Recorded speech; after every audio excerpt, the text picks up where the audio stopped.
I'm going to show you what I do to make bad drums sound good. To get really good sounding drums right out of the studio with no effects takes a lot of equipment, a lot of money, a lot of gear, a lot of space, just an incredible amount of resources that I've never had. So I've always been of this school of thought of let's just record it with whatever we have and let's work with it and let's make it sound as good as we can in post. This is the opposite way of the way you're taught to produce when you go to engineering school. In engineering school, you're taught to get the best signal possible. But that's a luxury that not all of us have. So instead, what you do is you make bad drums sound good. And here is my example of bad drums. These are recorded with a very, very budget set of Behringer microphones. And I can't even give you the details on it because I don't even own the mic set. It's a friend of mine's, and we didn't even record it anywhere close to here. So I'd have to get the details. But trust me, you could spend all the money that was on this like 6-piece mic set, you could spend all that money on a single microphone. So it's a really low-end microphone set. And here's what it sounds like altogether.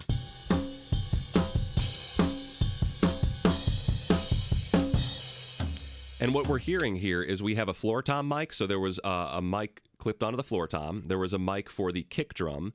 There was a mic for an overhead and another overhead. So just kind of two mics in the general vicinity of the drums, right? Just pointing down at the drum kit.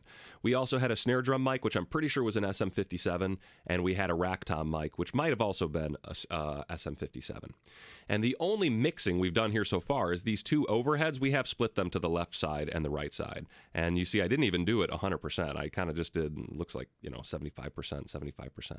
So if we listen to the overheads, they just sound like this. And they are panned left and right. If I center them, right, that doesn't sound as interesting when they're centered. So by panning them left and right, you get some stereo separation like that, right? So that's one of the first things I do is make sure I've got my overheads separated nice. But like I said, this still sounds really bad. So the first thing I want to do is listen to my kick drum and realize that, the kick drum is in a sad state of affairs here.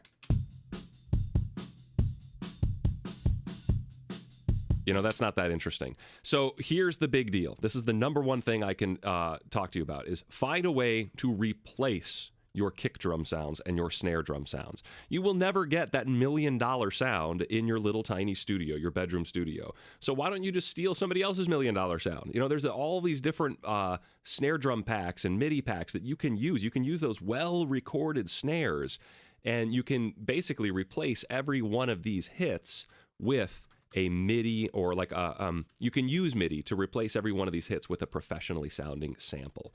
So that's what I've done, and I am not going to go into that process in this video. That is a very long process, and there's so many ways you could do it. The way I do it is like the longest and most cumbersome way to do it, because I'm using it all with the stock effects of Ableton. You can download plugins or buy plugins that will do this for you. I know Superior Drummer does this. I think Easy Drummer does this. But you basically give it a snare drum track, and you say, okay, now find the MIDI transients here and give me those transient tracks so I can replace every single one with a different sound. And that's what I've done here. I have basically taken this track right here where it says kick, and I've turned it into a MIDI track. You can see down here where it says S kick. These are just MIDI representations of my kick drum. And if I follow along here, you can see this MIDI track is playing right where my kick drum is. And what I've done on this MIDI track is I'm having that play this kick drum sample. Let's listen to my kick drum sample. Now that is a kick drum, right? This is not. But this is.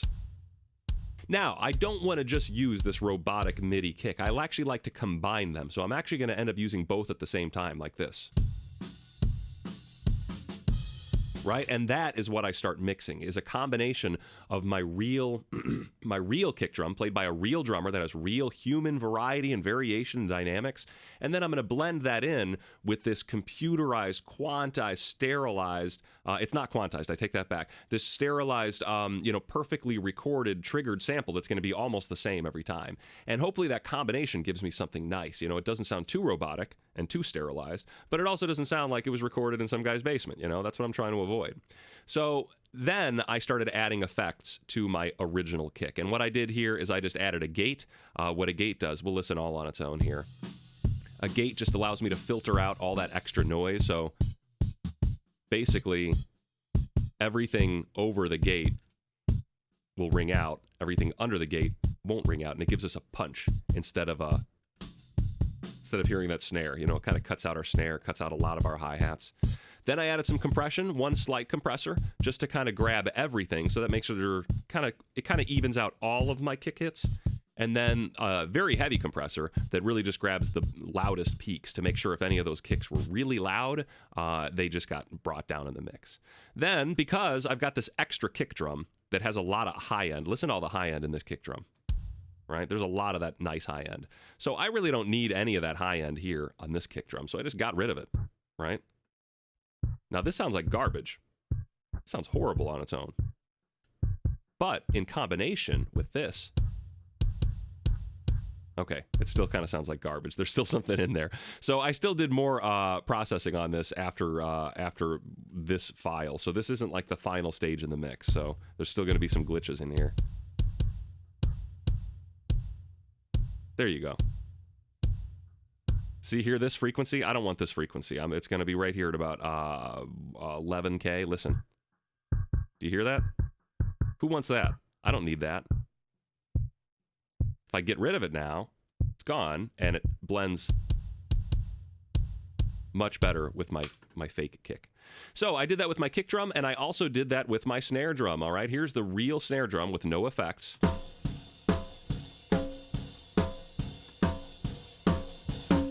Right? And you can hear there's a lot of noise in there, lots of extra stuff going around. So what we did here with the snare drum is we added a gate again. And then I took away a lot of the bottom end. There's a lot of low end that I got rid of. And then more of the same compression, a slight compressor and then a bigger compressor. And then finally just a gain at the end just to control the volume. Now, once again, I layered this with a fake snare. Let's listen to the fake snare all on its own. This is one I used from one of my Reason tracks. So basically what I did is I went into Reason, which has tons of different drum samples, and I found a snare sound that I really liked, and then I grabbed that into the sampler and used it for this. So this is the fake snare. And if I mix that with my real snare, so here's the real snare, real snare, fake snare, both. And that's where it really helps out. Right there, we've got these flams, right? So Beardstank, the drummer, is doing these flams. And they sound realistic. But when you have a robot do it, when you have these MIDI triggers do it, it doesn't sound realistic. That sounds kind of ridiculous. So if you can combine the two, it gets a little bit more humanity in there. And in the space of a bigger mix, hopefully it doesn't sound that crazy. It doesn't sound that, it doesn't stick out to you like clearly those are fake drums. So with just our kick and our snare, here's what we got. We got our sampled kick, sampled snare, and real kick and real snare, and here's what it sounds like.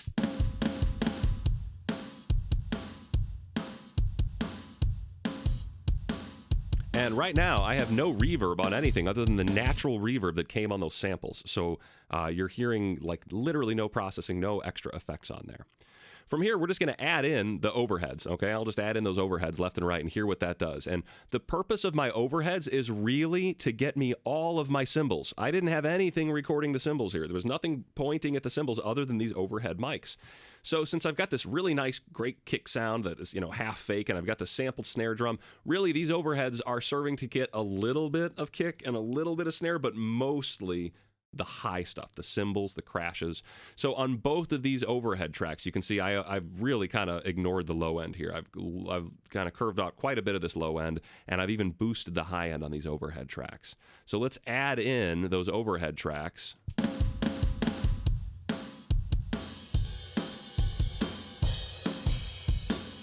Right, and that sounds pretty good. And then let's add the EQ in now. And you might not hear the difference on that EQ. Maybe if we isolate it, let's do this. So this is with the EQs on, with the EQs off. I mean, that sounds, to me, that's a substantial difference. This sounds really muddy to me. And then, just by turning on these EQs, listen how much brighter it sounds.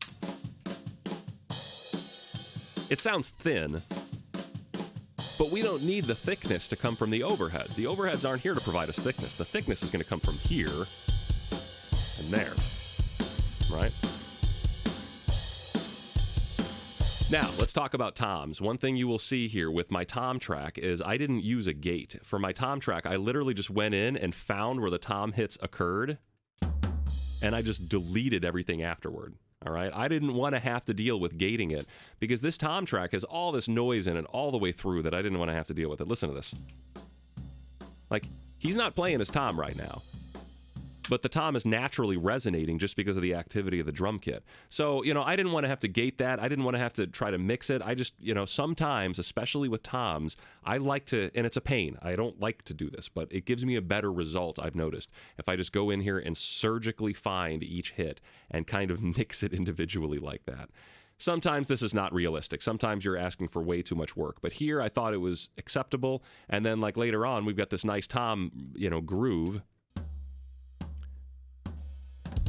So here, since there's so much tom activity and it's all around there, I could just kind of leave the track going.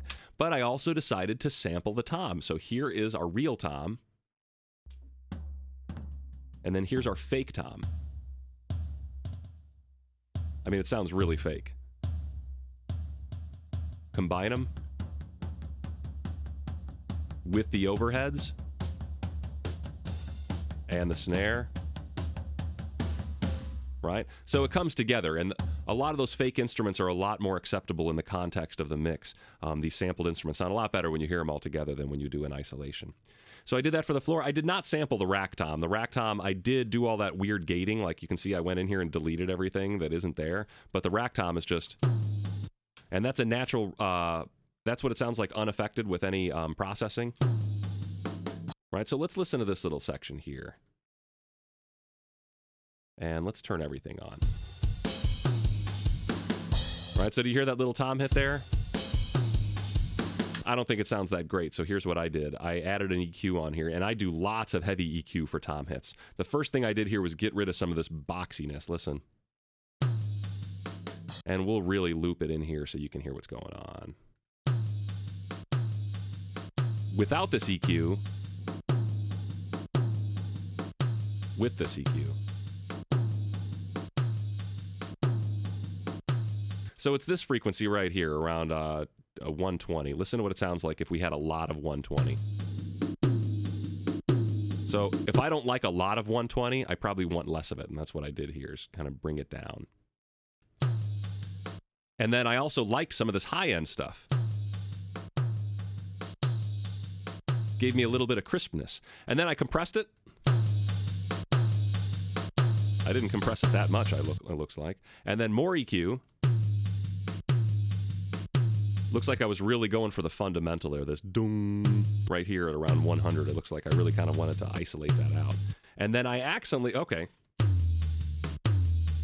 Big change here. I put a frequency shifter on there. Why would I put a frequency shifter on my rack tom? Well, apparently it's because later on down the line, I realized that it was out of tune with like my bass note. I did find this in the mix at one point in time. I heard this one hit and I'm like, oh, that sounds terrible. Something's out of tune. My bass guitar is out of tune. And I couldn't find out what it was. And I realized it was the tom, right? That sounds different than this. I mean, that's a distance of almost like a minor third or something. I don't know. It's hard to hear with a drum. But maybe you can see it in the well, we don't have an EQ after it. Regardless, I heard something that sounded really bad, and it was this tom being out of tune with one of my bass frequencies. And that, I didn't know that was a thing until, you know, several years ago, till I first encountered it as a problem. So I have learned to just go in there, and if you hear a problem, try to fix it. And in my case, I was able to fix this just by pitching it down. I'm forgetting about this until now. Now I know why I put a frequency shifter on there, because I remember running into this problem. So that's there to just kind of tune my drum to the frequency of the song, which, once again, something maybe if you were a really good producer and engineer, you would have thought about that ahead of time. You would have made your drummer tune to that low frequency because you knew that that was going to be a problem ahead of time. I was by no means that prescient to be able to know that that was going to be an issue. So I fixed it afterwards just by using this. So for the floor tom, same thing. EQ for the floor tom. Let's listen to the floor tom. We have been listening to the floor tom with no effects. Listen to it with some effects. So here is like just this one hit. loop. And here's no effects on the floor tom.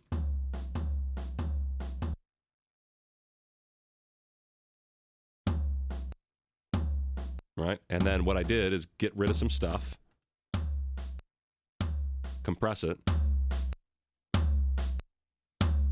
and then let's actually hear a little bit more of that compression.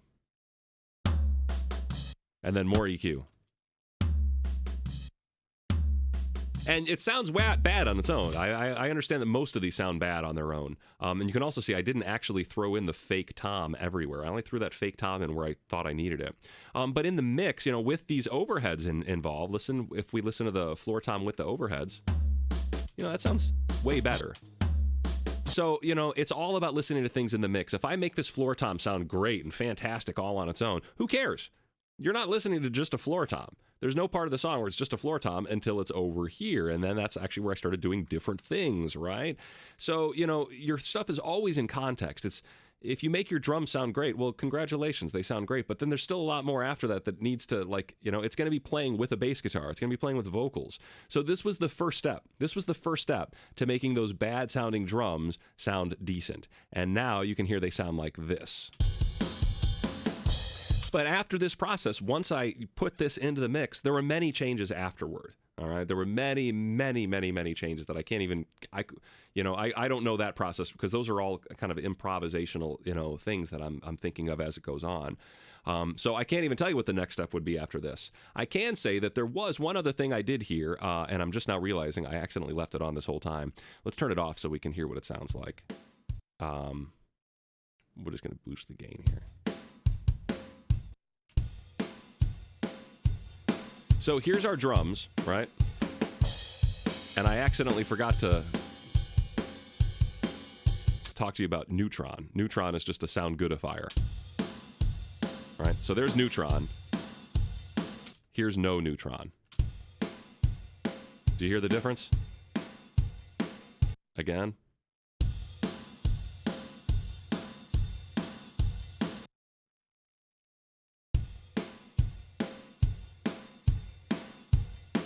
Subtle. I mean, it's certainly louder. Don't let the levels confuse you. But Neutron is basically one of these expensive, fancy plugins. And all I've got it doing on here is I think I did like an auto thing. Like, here, just make it sound better. And I hit the buttons and yeah. You know, to me, it's like if I don't mind the way it sounds, if I notice a subtle improvement, it doesn't matter if I know what's going on. I don't really know. You know, I know what these things are individually. This is kind of complicated. But I do want to mention that because I have been using this plugin, Neutron, quite a bit. And long story short, it sets up chains for you. It sets up, you know, this is like a multi-band compressor. This is an equalizer, an exciter, which is basically just different kinds of saturations that go in there. Compressors, chains of compressors. But it sets them up for you automatically. And they're very advanced compressors. They're very advanced plugins. And I don't know much about this program other than I kind of just play around with it. I put it on things to see if it does the sound goodify function. And if it does, then, you know, I just leave it on there.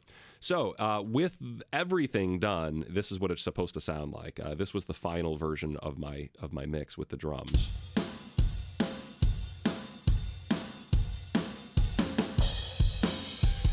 And if you listen back to the beginning of the video, I think that's a substantial improvement than where we started. So, you know, I don't want to tell you that you shouldn't strive for a good drum tone right out of the box. That's a great thing to strive for, but I really feel like it's a futile effort if you are on a budget.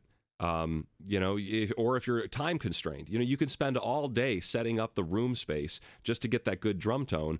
Or you could record the drums in 40 minutes and then spend the rest of your day recording drums or guitars and vocals and harmonies. And you can actually have a song done by the end of the day. So it's all about what are you aiming for. I don't want to say this is the right way to do it. And I don't want to say that, you know, there's a wrong way to do it. This is the way I do it. This is the way I have learned to do it because of the, you know, the situation that I've always been in, which has been like, you know, you can't get a great sounding drum tone out of your little studio. That is just not achievable. That is not practical. You can get a decent one, yes, but you can get a much better one if you learn to use your software and if you learn to manipulate a sound wave and if you learn to really, the holy trinity here is EQ, compression, and gating. For something like drums, every track on here has an EQ, or a gate or a compressor or all three. So you really want to be working with those. Eventually, I will do a lesson just on compression, and I might put that on signals because I think it's going to be practical to all musicians. And equalization, too. EQ is a huge element that every single composer or writer or musician should be acutely aware of. And I say that not having had any education on EQ for the first 15 years of my playing. So I was very late to the game, but once I realized what was going on with the EQ spectrum, I realized this is important stuff, and every musician should know this.